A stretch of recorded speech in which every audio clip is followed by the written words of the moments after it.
Junto a Harold, varios centenares de sajones rompieron la formación y persiguieron al enemigo en busca de gloria. De repente se propagó un rumor, que Guillermo había caído muerto. Los normandos habían visto caer a su caballo y empezaron a pensar que quizás también iban a morir. Guillermo encontró otro caballo, volvió a montar, cabalgó y se echó atrás el yelmo para demostrar a sus hombres que aún estaba vivo. ¡Miradme bien, normandos! ¡Soy yo, Guillermo! ¡Aún estoy vivo! ¡Y con ayuda de Dios, venceré! ¡Sí! Después atravesó el campo con un grupo de caballeros para detener el avance de los sajones. En una pequeña loma se produjo una matanza y aquel momento fue crucial en la batalla. La crisis de Guillermo había pasado y ahora halló un modo de llegar hasta Harold. Según dicen los cronistas, Guillermo organizó varias retiradas falsas. Sus soldados atacaron el frente sajón 2 veces y en ambas ocasiones se retiraron. Los impacientes sajones los persiguieron, pero acabaron rodeados y los mataron. Harold estaba furioso. Ahora había perdido 1/3 de sus hombres y estaba perdiendo el control del resto. A las 4 de la tarde la luz diurna comenzaba a menguar. Cuando se hiciese de noche, Guillermo estaría en franca desventaja. Tenía que ganar la batalla, así que lanzó todo lo que tenía contra la muralla sajona. Hay quien dice que Guillermo entonces cambió de táctica. Ordenó que sus arqueros dispararan a gran altura para traspasar la muralla de escudos. Eso provocó el pánico entre las filas sajonas.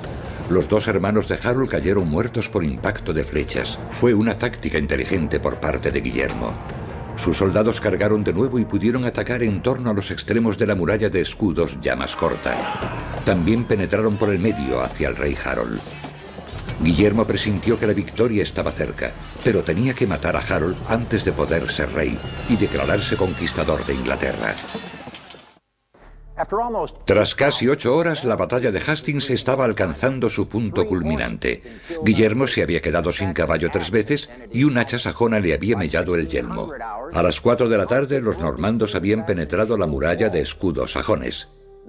Los arqueros normandos dispararon por encima de sus propios soldados, alcanzando las filas sajonas y provocando el caos. Pero el rey Harold aún vivía.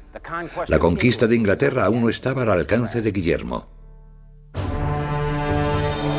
Una flecha que parecía procedente del cielo cayó y se le clavó a Harold en el ojo derecho. Castigo tal vez por quebrantar su juramento sagrado. No obstante, un relato dice que no murió en el acto, sino que Harold se tambaleó un tiempo, ciego, protegido por sus guardaespaldas personales. Guillermo miró hacia la cima de la colina y vio allí a Harold. Y claro está, sabía que si Harold estaba vivo, la victoria no era suya. Así que envió a un comando de 4 hombres caballeros con el objetivo de matar a Harold. Había unos 20 caballeros normandos luchando con los huscarles, así que los 4 caballeros aprovecharon la confusión para traspasar sus filas y después matar a Harold. Otro de los caballeros le cortó la cabeza, otro más le abrió el vientre, y el 4.º caballero le cortó una pierna. Ahora bien, lo de cortarle la pierna pudo haber sido un eufemismo para evitar decir que en realidad había castrado a Harold. Algunos de los hombres de Harold corrieron a ocultarse en el bosque al atardecer. Guillermo envió 50 hombres tras ellos y acabaron con los últimos focos de resistencia.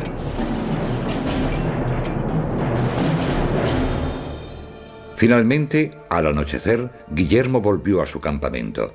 Iba fijándose en los miles de cadáveres a su paso, pero había uno que le interesaba mucho.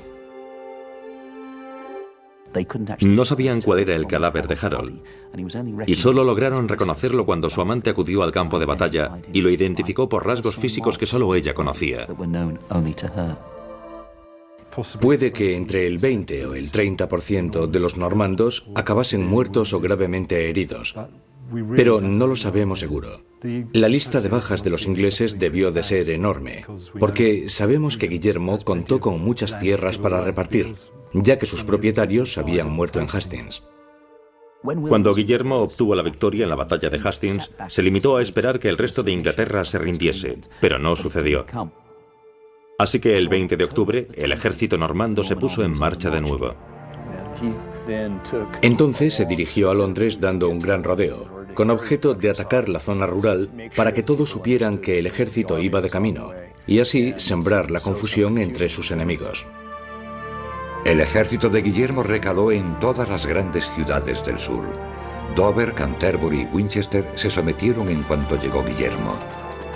Después tomó rumbo hacia el norte, destruyendo los pueblos y las cosechas. Ahora sus tropas amenazaban la capital. La táctica de Guillermo funcionó. Londres ahora estaba rodeada de desolación y sus dirigentes decidieron no resistirse más. Eldred, el arzobispo de York, salió de Londres y se reunió con Guillermo y su ejército. Entonces le pidió que aceptase la corona de Inglaterra. El día de Navidad de 1066, Guillermo fue coronado rey de Inglaterra en la abadía de Westminster. Las aclamaciones dentro de la abadía hicieron que los caballeros situados fuera creyesen que había una rebelión. Su reacción fue inesperada. No entraron corriendo en la abadía para defender a su rey, sino que partieron de la abadía y se pusieron a quemar las casas sajonas y a matar a los sajones que había en torno a la abadía. Por tanto, Guillermo es el rey. Ha surcado un río de sangre para convertirse en rey de Inglaterra, y su coronación está marcada por los incendios en torno a la abadía mientras le colocan la corona en la cabeza. Guillermo sustituyó de inmediato a los nobles ingleses por sus nobles normandos en pago por los servicios en la batalla de Hastings. Los nuevos terratenientes de Inglaterra hablaban un idioma distinto, tenían un corte de pelo y costumbres distintas y nuevas ideas sobre arquitectura y comercio. Además, instaló a sus obispos al frente de la iglesia del país. No destruyó el gobierno anglosajón. Adoptó todas las instituciones y las disposiciones territoriales que los anglosajones habían establecido, y después las utilizó en su beneficio y en el de su aristocracia, para dirigir el país y también obtener riqueza de él. Después de su victoria en 1066, Guillermo se llevó consigo a Normandía a varios nobles sajones leales. A los integrantes de la corte de Caen les sorprendió el aspecto de sus antiguos enemigos. Les parecían unos nobles afeminados, porque llevaban el pelo por debajo de los hombros. Aquel estilo pronto se puso de moda entre los jóvenes. Incluso los hijos de Guillermo seguirían la moda sajona y se dejarían pelo largo y bigote. Aquello sería la comitilla de la ciudad. Fue una especie de rebelión de los jóvenes contra los adultos. Fue su modo de fastidiar a sus padres. Guillermo inició un plan de construcción de fuertes y abadías que controlarían a la población sajona. Un castillo cada 24 kilómetros, la distancia que un jinete podía recorrer en un día. A finales del siglo XI, cientos de castillos de madera y piedra tachonaban el paisaje inglés. También se construyó una abadía en el lugar de la victoria de Guillermo, a las afueras de Hastings, en la ciudad llamada hoy simplemente Battle, Batalla. Una de las primeras cosas que Guillermo hizo cuando le ofrecieron la corona de Inglaterra fue enviar una avanzadilla de soldados, y en un montículo situado cerca de la parte oriental de Londres erigieron lo que en un principio fue una torre de madera, pero que después se transformaría en la Torre de Londres que conocemos hoy. Después, prácticamente en todas las ciudades se hicieron enormes montículos de 24 metros de altura y edificaron castillos sobre ellos. Eran centros administrativos normandos, pero más importante aún, eran de arquitectura normanda, y era como decir: sí, os han conquistado, pero lo han hecho los elegidos de Dios. Fijaos en estas grandiosas iglesias. Así que servían como muestra de que en realidad la conquista de la Inglaterra anglosajona por parte de Guillermo había sido ordenada por Dios. Fue uno de los recursos importantes para conservar el nuevo reino. Cuando Guillermo sofocaba una revuelta, después edificaba castillos en las ciudades, y todavía siguen en pie. Con todo, en 1069 Guillermo se enfrentaba a una rebelión en el norte. En la ciudad de Durham, 900 normandos resultaron muertos en una sublevación dirigida por rebeldes ingleses.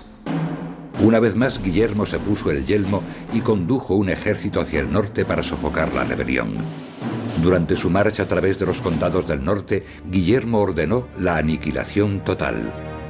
Asesinaron a todos los hombres, mujeres y niños, incendiaron todos los pueblos y acabaron con todos los animales y aperos agrícolas. El saqueo del norte fue tan exhaustivo que el 10% de la población inglesa quedó exterminada. La peste se propagó por el norte y ni siquiera había nadie vivo para enterrar los cadáveres. Las consecuencias de las tácticas de Guillermo en Yorkshire duraron 60 años. Pero pronto, las batallas y construcciones de Guillermo le causaron problemas financieros. Ahora necesitaba saber con exactitud de cuántos recursos podía disponer. Los ingleses temieron por lo poco que les quedaba.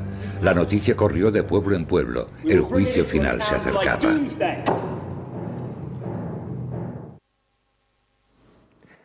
Guillermo había gastado mucho dinero en defender su reino, en construir castillos y en sobornar enemigos. Tras conquistar Inglaterra, también pasó a ser la presa más codiciada de Europa.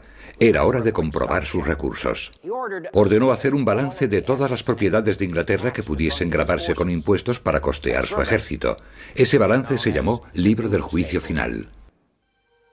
20 años después de la conquista, se enviaron delegados reales a los 13.418 núcleos habitados. Anotaron quién poseía qué antes de la conquista, después de ella y ahora, en la primavera de 1086. Se dijo que no quedó piel ni hectárea de terreno, ni tampoco buey, vaca ni cerdo sin contabilizar. También puso de relieve el alcance de los saqueos y atrocidades de Guillermo en todo el país. El libro del juicio final refleja la despoblación de aldeas y que grandes extensiones de terreno que antes de ser arrasadas habían estado cultivadas, ahora estaban baldías. La economía del norte había retrocedido unos 80 años, pero desde el punto de vista de Guillermo, lo que había conseguido era eliminar posibles rebeliones. El balance se hizo con increíble velocidad. En solo 6 meses se habían contabilizado todos los recursos del país. Guillermo utilizó la información incluida en el libro del juicio final para establecer nuevos impuestos y mejorar su economía. Es un documento impresionante y para los historiadores tiene un valor incalculable. Nos es de mucha utilidad porque nos da mucha información sobre lo que sucedía en Inglaterra por entonces. En la vejez, Guillermo tuvo que preocuparse de un nuevo problema: su peso. El que estuviese tan gordo se convirtió en un chiste y a veces le tomaban el pelo por ello. Incluso muchos decían que parecía que estaba embarazado. Así que, según parece, Guillermo decidió hacer algo al respecto. Cuando iba camino a lo que en el siglo XI equivaldría a un centro de salud, decidió aplicar un castigo por una invasión francesa. En julio de 1087, Guillermo arrasó la ciudad de Mantes en la frontera de Francia. No obstante, mientras cabalgaba a través del fuego, su caballo frenó bruscamente para evitar unas pavesas ardientes. Guillermo se golpeó contra la perilla de la silla y le reventó los intestinos. La hemorragia interna le provocó peritonitis. Durante las 6 semanas siguientes, el pus le fue inundando los intestinos mientras agonizaba lentamente. En su lecho de muerte, Guillermo dividió su reino entre sus hijos. A Roberto le dejó Normandía e Inglaterra fue para Guillermo Rufus. Se dice que en su lecho de muerte, Guillermo sintió grandes remordimientos por la conquista que había realizado y por su vida de guerrero. Repasó su vida. Vio que siempre había estado en guerra, que había luchado toda su vida y que había derramado mucha sangre y causado sufrimiento. Se dice que el rey hizo una última confesión en la que se arrepintió de su conquista, diciendo: «Que Dios me perdone por haber tomado lo que no me pertenecía. Estoy manchado con los ríos de sangre que he vertido». El 9 de septiembre de 1087, la gran campana de Saint-Gervais anunció la muerte del rey Guillermo I. Tenía 60 años. Los presentes se apoderaron de todo el oro, las armas, los muebles, las ropas y vaciaron el castillo, dejando al antes temido conquistador sin nada, desnudo y solo. Un caballero que se compadeció de él llevó su cadáver a la iglesia de Saint-Étienne de Caen para hacerle un funeral de Guillermo. Sus soldados cargaron de nuevo y pudieron atacar en torno a los extremos de la muralla de escudos ya más corta. También penetraron por el medio hacia el rey Harold. Guillermo presintió que la victoria estaba cerca, pero tenía que matar a Harold antes de poder ser rey y declararse conquistador de Inglaterra.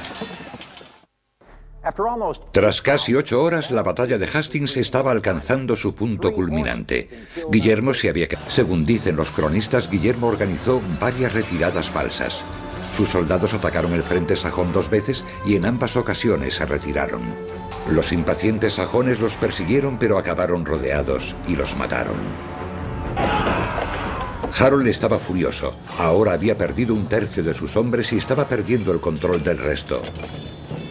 A las 4 de la tarde la luz diurna comenzaba a menguar. Junto a Harold, varios centenares de sajones rompieron la formación y persiguieron al enemigo en busca de gloria. De repente se propagó un rumor, que Guillermo había caído muerto. Los normandos habían visto caer a su caballo y empezaron a pensar que quizás también iban a morir. Guillermo encontró otro caballo, volvió a montar, cabalgó y se echó atrás el yelmo para demostrar a sus hombres que aún estaba vivo. Miradme bien, normandos. Soy yo, Guillermo. Aún estoy vivo y con ayuda de Dios venceré. ¡Sí! Después atravesó el campo con un grupo de caballeros para detener el avance de los sajones. En una pequeña loma se produjo una matanza y aquel momento fue crucial en la batalla. La crisis de Guillermo había pasado y ahora halló un modo de llegar hasta Harold. Cuando se hiciese de noche, Guillermo estaría en franca desventaja. Tenía que ganar la batalla, así que lanzó todo lo que tenía contra la muralla sajona. Hay quien dice que Guillermo entonces cambió de táctica. Ordenó que sus arqueros dispararan a gran altura para traspasar la muralla de escudos. Eso provocó el pánico entre las filas sajonas. Los dos hermanos de Harold cayeron muertos por impacto de flechas. Fue una táctica inteligente por parte